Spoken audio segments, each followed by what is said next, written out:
పిల్లలు, కనిపించని దైవం కన్నా కనిపించే గురువే మిన్న.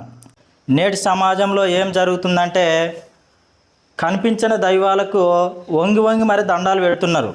కానీ మన కళ్ళెదురుగున్నటువంటి గురువును మాత్రము నమస్కరించడానికి గన సిగ్గుబాటుతనంగా ఉంది.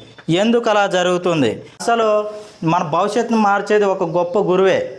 మన తలరాతలో మనము తల్లిదండ్రులు, తర్వాత గురువే మన యొక్క జీవితాన్ని, గమ్యాన్ని మార్చేటటువంటి గొప్ప దేవతలు. అలాంటి వీళ్ళను మనము